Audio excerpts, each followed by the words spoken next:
The second and last major expansion for Assassin's Creed Origins just came out, and I have to say I actually enjoyed it a lot. It's a huge step up from the hidden ones that released back in January. This time around, Bayek is pitted against a curse that is plaguing Thebes, and it's up to you to get to the bottom of it. In the DLC, you face undead pharaohs, an army of bandits, huge scorpions, and pretty much everything wants you dead in this DLC. Curse of the Pharaohs deals with the more mystical and fantasy side of the Assassin's Creed story, and I've got to say, it was pulled off excellently. The open worlds are fantastic, the story is interesting, the side quests are engaging, and there are also many weapons and outfits based on Egyptian mythology. There's plenty of crazy shit that happens in this DLC. I just want to say that this video will contain heavy spoilers for the Curse of the Pharaohs DLC, so if you haven't played it already and you don't want spoilers, then I'd recommend watching this video after you finish the DLC. Anyway, today we're going to be reviewing Assassin's Creed Origins, The Curse of the Pharaohs.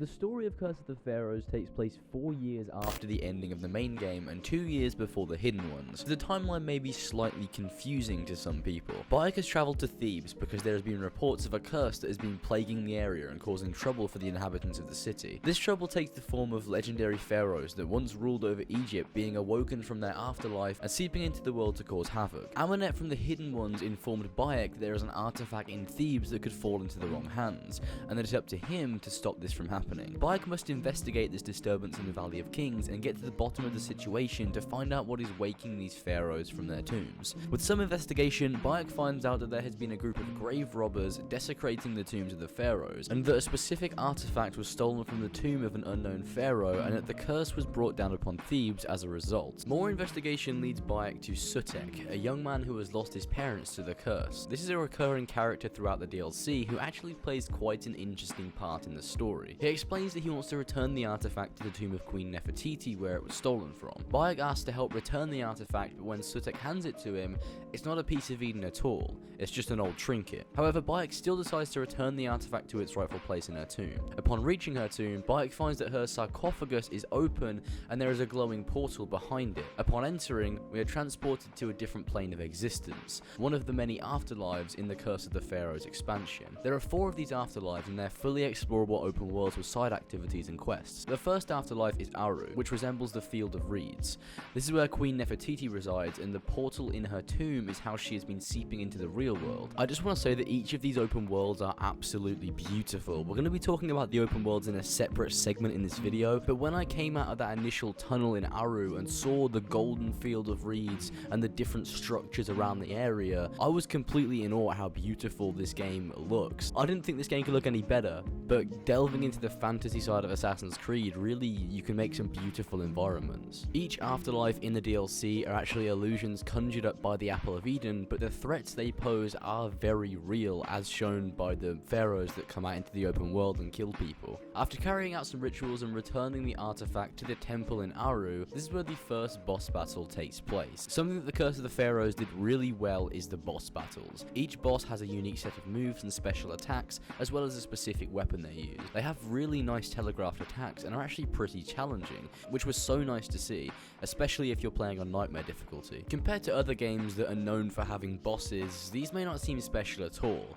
but for an Assassin's Creed game, and given what the game's lore limits for boss battles, these are very, very good, and I think they were a highlight of the DLC as a whole.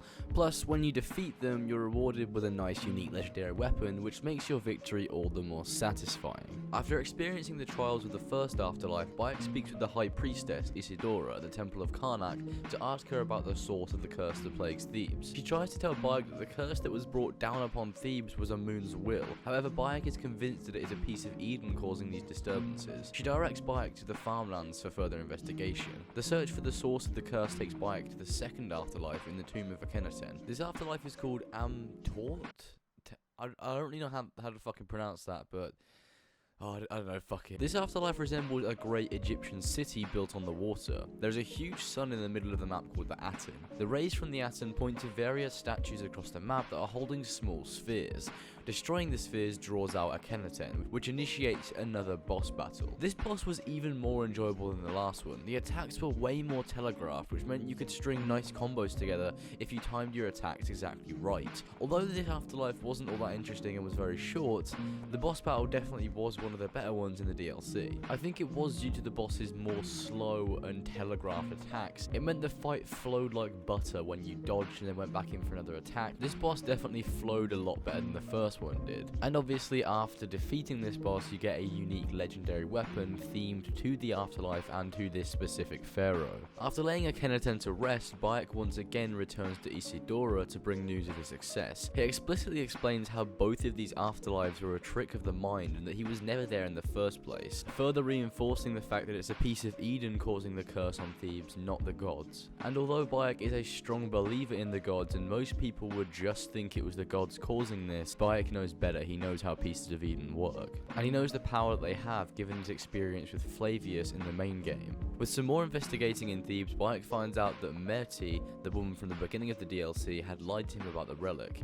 She searched for it, but someone else got involved and ended up being killed. As a result, Merti ceased her search for the Apple of Eden. However, the ones that she worked with continued their search. She hands Bayek a piece of parchment that mentions that the relic was used in a Ma'at ritual that has long been forgotten. Bayek then speaks with Tehemet, who lets him know of another pharaoh that has been wreaking havoc around Thebes, Ramesses. At this point there's two quests you can do. One where you go and hunt the shadow of Ramesses and then go to his afterlife, or one where you have to hunt down who actually started the curse in Thebes. I recommend doing the lower level quest at this section because it makes more sense in terms of the story. The lower level quest comes first in terms of the continuity of the DLC, so if you pick the other quest and do that one, you'll only have to come back and do this one anyway, and it will make less sense. So technically this quest is optional, but I recommend doing it still so the DLC actually makes more sense. Anyway, to defeat Ramesses, Bayek needs to defeat his shadow in the real world, find the song scrolls written in Ramesses' name, and get Toya's head, which contains the blood of Ramesses' beloved mother. There are a lot of steps to this quest, and considering I was playing in nightmare difficulty, it was incredibly difficult to kill Ramesses' shadow before he disappeared back into his afterlife. The game ended up glitching and I got lucky. Ramesses' shadow just sat there and I was able to kill him.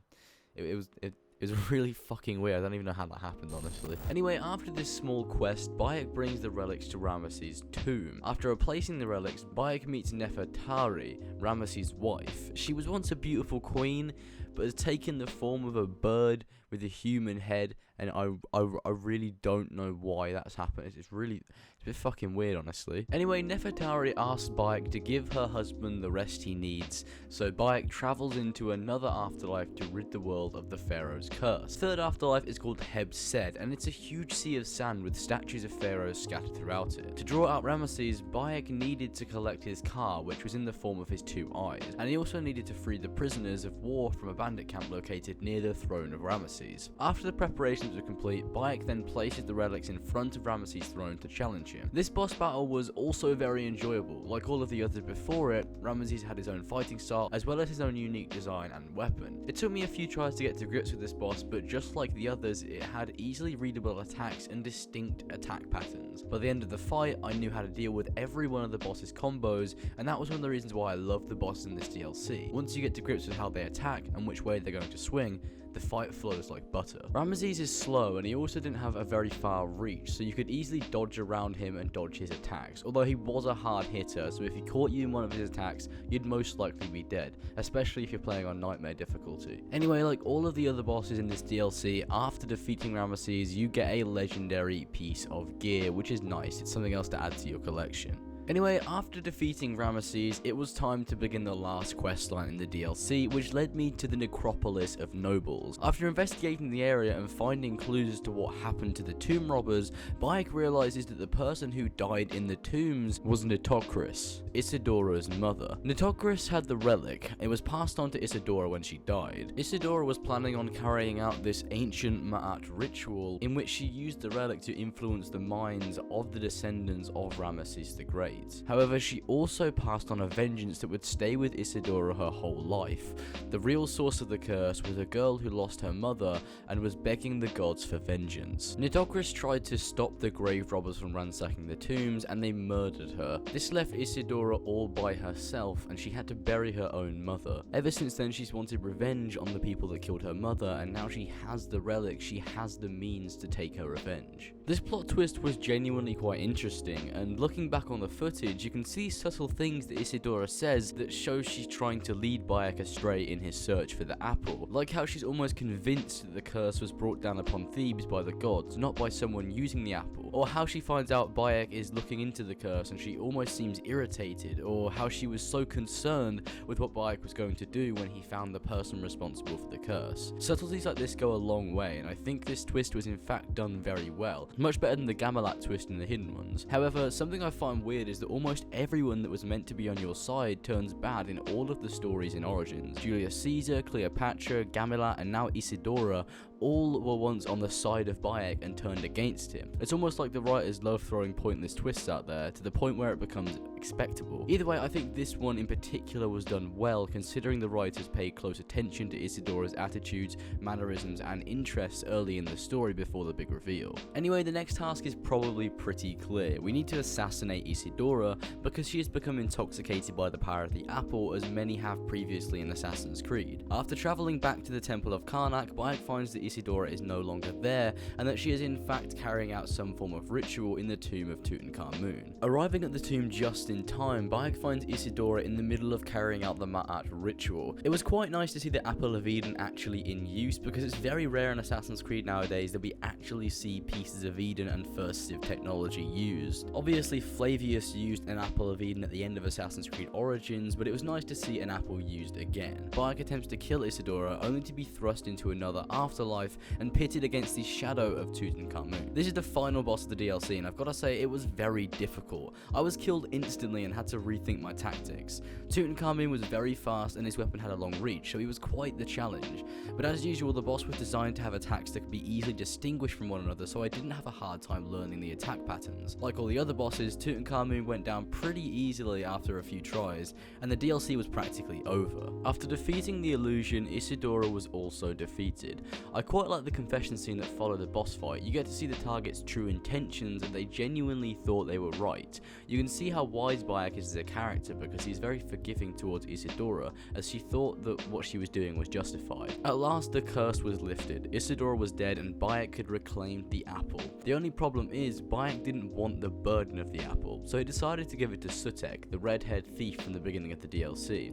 He tells him to bury it where no one can find it, and simply forget about everything that's happened. I really like this final exchange because the first person that Bayek meets in Thebes is Sutek, and the last person he sees at the end of the DLC is Sutek. It kind of mirrors the beginning in a way. After one final exchange of respect, Bayek walks away, and that is the end of the DLC. However, there's one more detail that many people miss. To the southwest of the map, there's a cobra lair called the Cobra Oasis. If you travel here after the DLC, then you will find Sutek's body.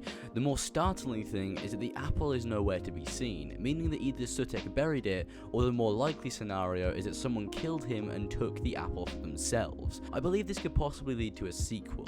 The apple is definitely not in safe hands, and the DLC has no form of huge conclusion. There's no ending title card, the camera doesn't pan away from Bayek like it did in the Hidden Ones. The game simply just carries on.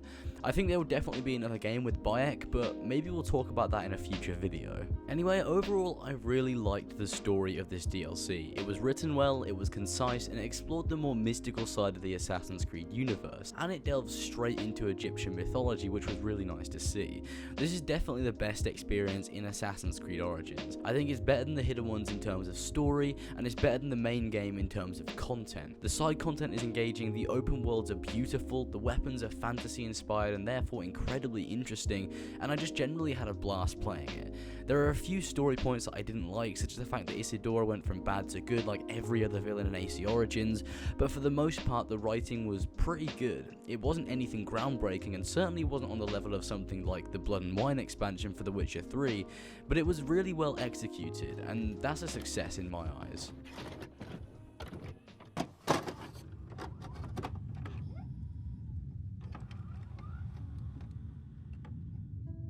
The side content in Curse of the Pharaohs is excellent, and is even a step further than that in the hidden ones. When I first started this DLC, I was surprised by how much side content there actually was. As well as a ton of side quests, there are more animal lairs, more treasure to find, and more bandit camps, and even a couple of new bosses added to the open world, as well as the Pharaoh's shadows that randomly appear in the game world every now and then. And this is just in the Valley of the Kings. There are additional open world activities in each of the afterlives too, which means there is a lot of content in this expansion, which is always good to see. When I first loaded up the DLC and saw the size of the playable areas as well as the content in them, I felt almost overwhelmed because there was so much to do. You know you're in for a good experience if that's how it begins, and the side content certainly didn't disappoint. Each afterlife had a side quest and a ton of activities, and the Valley of Kings was full of stuff to do too, but it was good quality content. Fair enough, you can have a lot of side quests and activities, however, if it's all boring, then it completely devalues the experience. It's safe to say that the content in Curse of the Pharaohs is of good quality as well as being plentiful, so they did it right. A huge problem in the main game was that there were over 100 side quests, however most of the quests were boring, uninspired, and generic. This wasn't the case with the side content in the hidden ones,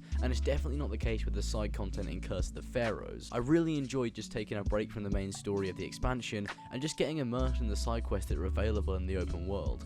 I really think they did a good job with the side content in this DLC. It's got a great balance of quality and quantity, which I think is important in open world RPGs like AC Origins, because sometimes too much content can make the overall experience very tiresome.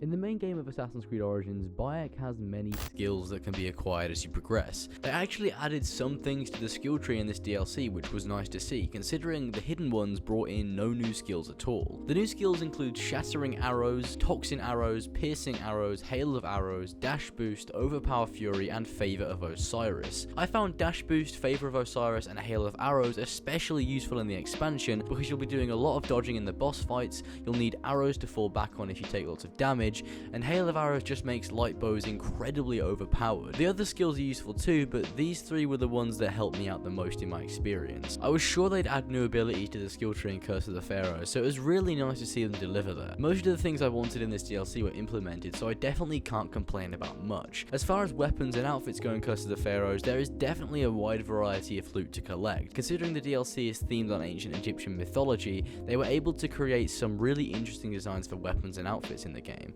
Each of the bosses gives you a unique weapon, which is really nice, and there are also way more weapons, shields, and outfits to be obtained through side quests.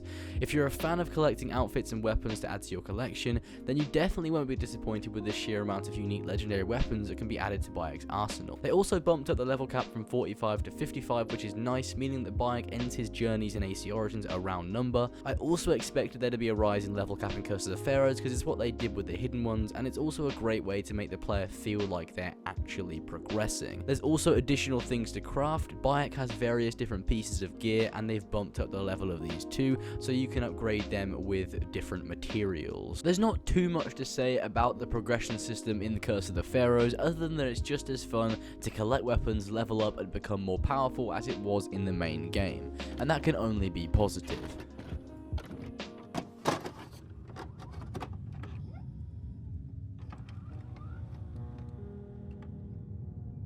Something that I think deserves its own section in this video is the open worlds. Now, I'm not going to be judging these based on content or side quests, but instead how well they were crafted by the developers. The various afterlives as well as the Valley of Kings are absolutely beautifully designed, and if you can't appreciate anything else about this DLC, you can at least recognize that some real work must have gone into developing each of these playable areas.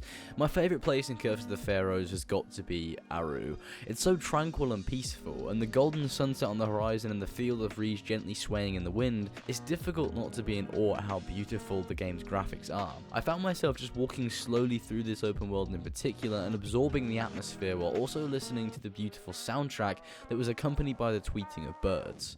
I think Aru is one of the most aesthetically pleasing places I've ever seen, not only in Assassin's Creed, but in any game. It's absolutely beautiful. The other afterlives also look amazing, and I love how unique each one is. They all have a certain atmosphere to them, and this is complemented amazingly by the boss battles and quests that take place in each afterlife. This was some of the most impressive open world building I've seen in Assassin's Creed, and I'm incredibly happy with the way everything was designed in this DLC, Thebes especially. When I first imagined an Egyptian Assassin's Creed game before before Origins came out, I always imagined standing at the gates of Thebes, having just trekked back from a side quest in the desert, and to see this brought to life with Curse of the Pharaohs was amazing. We got Memphis and Alexandria in the main game, however Thebes felt more like an iconic city, and being able to explore it in Origins was truly a great experience. Very rarely do I just sit there and appreciate the beauty of a game world, but I find myself doing it all the time in Assassin's Creed Origins, which goes to show how well this game was made. If there's one thing that can be admired in Assassin's Creed Origins, then it's the sheer beauty of the game.